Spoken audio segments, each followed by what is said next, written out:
Trump administration has taken this weapon of destroying reputations to a new level.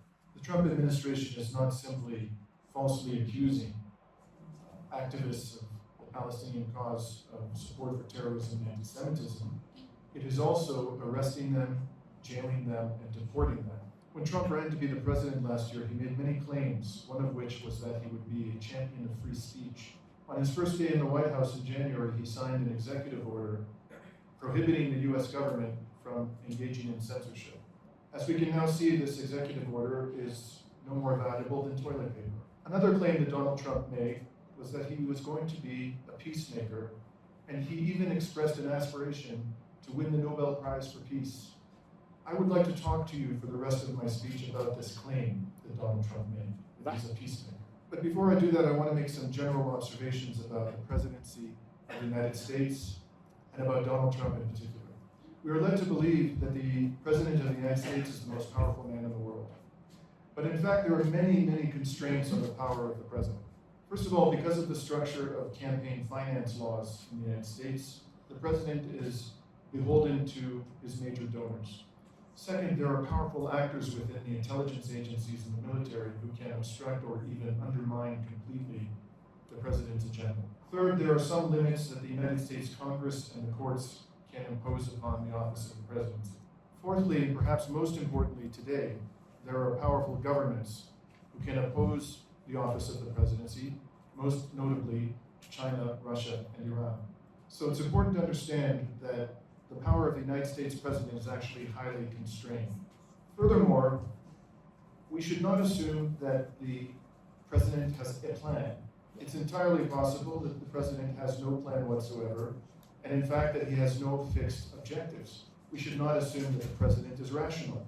We should not even assume that the president is sane. So all of this, of course, makes it extremely difficult to predict what this president will do. And by the way, I would have said exactly the same things about Joe Biden. You should not assume he has a plan. You should not assume he is rational. You should not assume he is sane. Nonetheless, if we pay attention to all of the evidence, we can often make fairly reliable predictions about what the president will do. In assessing that evidence, it's vital that we be objective, that we be realistic, and that we focus not on the president's words, but on the president's actions. I have long been of the view that you are what your record says you are. So when it comes to peace, what was the record of the first Trump administration? Let's begin with the war in Afghanistan.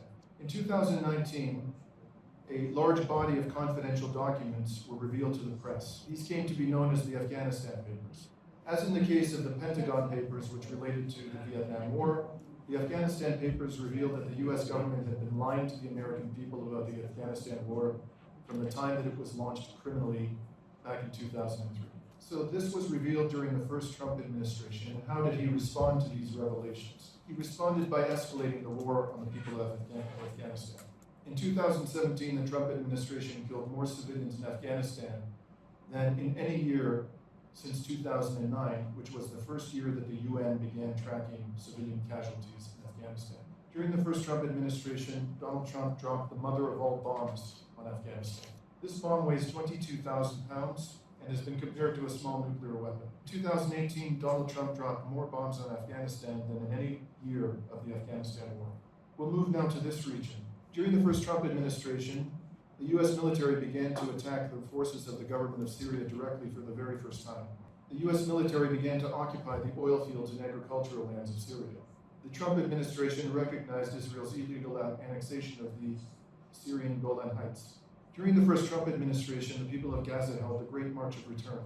The purpose of this protest was to highlight the right of Palestinians to return to their homeland. It was a peaceful protest during which women and children walked up to the border, the fence, which confined them in this concentration camp, and attempted to cross into their homeland. Israeli snipers stationed at that fence shot unarmed women, children, journalists, and medics, including a friend of mine, a Canadian Palestinian doctor.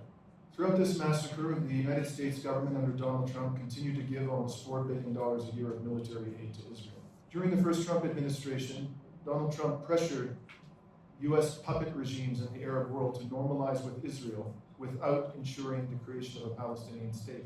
These agreements, known as the Abraham Accords and the massacres during the Great March of Return, led to the attacks on October 7th, 2023 in Israel. And of course, the October 7th attacks are now being used as an excuse to exterminate the Palestinian people. During the first Trump administration, Trump ordered the murder of Qasem Soleimani. He murdered Soleimani when Soleimani was on a peace mission in a sovereign country. In the course of committing this murder, he also assassinated representatives of the Iraqi government. This could easily have led to a devastating war, and it didn't for the simple reason that the Iranian government showed restraint. The last thing I want to talk about in terms of Trump's first administration is Ukraine. Barack Obama, his predecessor, was pressured to provide lethal weapons to Ukraine. Although Obama did many bad things in Ukraine, he refused to give lethal weapons to the Ukrainians because he believed that this would provoke a war that Ukraine would lose. Trump rejected Obama's concerns and provided these weapons anyways. Trump also engaged in military exercises with Ukraine that the Russians found highly provocative. Trump supported Ukraine's bid for NATO membership, even though the US government had promised Gorbachev that NATO would not expand eastward.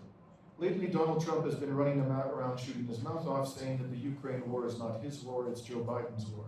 Donald Trump is, of course, a liar. This is both Donald Trump's war and Joe Biden's war. So I said when I began to talk about Trump that you are what your record says you are. Donald Trump's record prior to his second administration is that of a bloodthirsty, psychotic warmonger. Despite this, when he came to the office of the presidency in January, saying he wanted to make peace, I personally had an open mind. I was impressed that he was at least willing to talk to the Russians.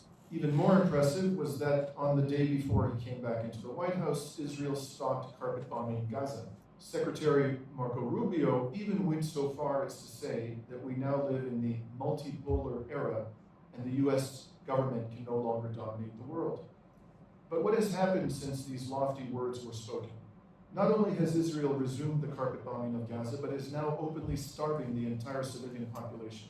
Under Donald Trump, the US military has resumed the savage bombing of civilian infrastructure in Yemen. Under Donald Trump, the Israeli military has repeatedly attacked and killed civilians in Lebanon, even though a ceasefire is supposed to be in effect, and Hezbollah has observed that ceasefire. Under Donald Trump, the US military is moving deeper and deeper into South Syria and stealing more and more of its land. And despite months of efforts and endless discussion, the Ukraine war is no closer to an end than it was when Donald Trump came to office. Trump could have ended the provision of weapons and intelligence to Ukraine, but he continues to provide them. He continues to impose sanctions upon Russia and has just entered into a mineral deal which envisions that the US will provide weapons to Ukraine for many years to come.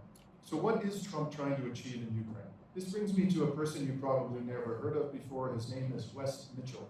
Wes Mitchell was an assistant secretary of state in the first Trump administration. Wes Mitchell writes articles in foreign policy journals about what the US government's foreign policy should be. According to Wes Mitchell, the US government is no longer capable of winning two major wars at once. It therefore needs to pause, not end, but pause the Ukraine war so that it can focus its efforts on a higher priority for the US government. This simple proposition is reflected in statements by senior Trump administration officials since Donald Trump returned to the White House. In February, the US Secretary of Defense Pete Hegseth gave a speech in Brussels about what Europe needed to do with regard to Ukraine. Hegseth told the Europeans that they needed to drastically increase their military spending and provide weaponry to Ukraine. Hegseth said that this would allow the United States to reallocate its resources to other adversaries. How can anybody take seriously Donald Trump's claim to want to end the Ukraine war when his defense secretary is telling the Europeans to drastically increase their military spending and give weapons to Ukraine? So who are these other adversaries that the US wants to focus on? Those adversaries are Iran and ultimately China. Iran is critically important because it is the last bastion of resistance to US domination of this region. The former top NATO general Wesley Clark revealed to us many years ago that the United States government had formulated a plan to destroy 7 resistance states. They included Libya, Iraq, Syria, and Sudan. Only one remains standing. Are we seriously to believe that the United States is going to stop now? What we have witnessed over the past 18 months is an attempt to isolate Iran and to prepare for the final assault on this country. The wholesale destruction of Lebanon, Syria, and Yemen are part of that plan. Now, some of you may ask, if all of this is true, why is the Trump administration trying to negotiate with Iran over nuclear enrichment? The reason is that the Trump administration knows that the vast majority of Americans do not want a war with this country. Donald Trump knows that the war with Iran is going to be very costly to the United States. So he wants to be able to say to the American people, when the price is being paid for that war, that he did all that he could to achieve peace.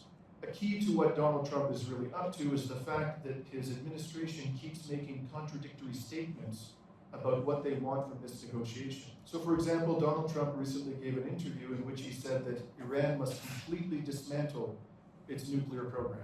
Around the same time, Marco Rubio gave an interview in which he suggested that Iran could keep its nuclear program as long as the enriched uranium was coming from other countries. I can tell you from having negotiated many large transactions as a lawyer that the fastest way to destroy a negotiation is to make contradictory demands. When you do this, your adversary will believe that you are acting in bad faith and that you cannot be trusted. Now, as I said at the outset, all I can do based upon the evidence is make a prediction, and my prediction could be wrong.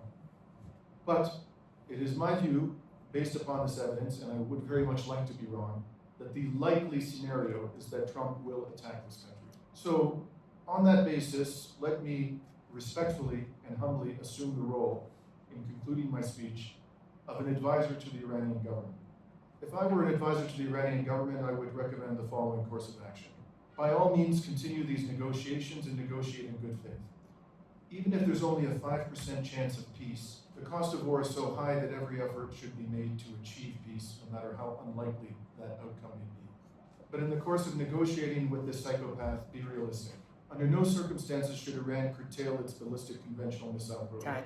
Under no circumstances should Iran surrender the right to support resistance groups as long as Israel is committing crimes against the Palestinians. Under no circumstances should Iran end its military cooperation with China and Russia. In fact, Iran should deepen to the maximum possible degree its military and economic cooperation with China and Russia and any other like-minded states. Under no circumstances should Iran give up its civilian nuclear program or its right to enrich uranium consistently with the Nuclear Non-Proliferation Treaty. While the negotiations are ongoing, Iran should do everything conceivable to strengthen its air defenses. Strengthening the air defenses, of course, takes time, and therefore Iran should negotiate slowly and prolong the negotiations as greatly as possible. There is another major advantage to prolonging the negotiations. That advantage is that with each passing month, the United States and Israel become weaker. With each passing month, their credibility on the international stage is being destroyed. With each passing month, they are falling deeper and deeper into debt. With each passing month, their munitions are being depleted and their militaries are being exhausted. Iran is engaged in a war of attrition. So too are Russia and China. The West is losing this war of attrition. The casualties on the non-Western side are, of course, higher, but the capacity to endure casualties is also higher on the non-Western side. And the last humble recommendation that I would make to our brothers and sisters in the Iranian government is this. If you happen to strike a deal with the United States, under no circumstances should you implement restrictions on your nuclear program before the United States lifts sanctions. Recently, Russia and the United States talked about ending the attacks on shipping in the Black Sea. The Russians had the good sense to tell the Americans that we will stop attacking shipping in the Black Sea if you first lift sanctions. Of course, the Americans did not lift sanctions, and in fact, the Europeans said adamantly they would never lift sanctions. So the Russians discovered very quickly that the Americans were not serious about peace in the Black Sea. And that is how the Iranian people will know whether any agreement with the United States is a real agreement. Now, at the end of the day, I'm just a lawyer and a journalist, and what do I know? Hopefully, my long speech has contributed something to the public discourse, and I thank you for listening to me.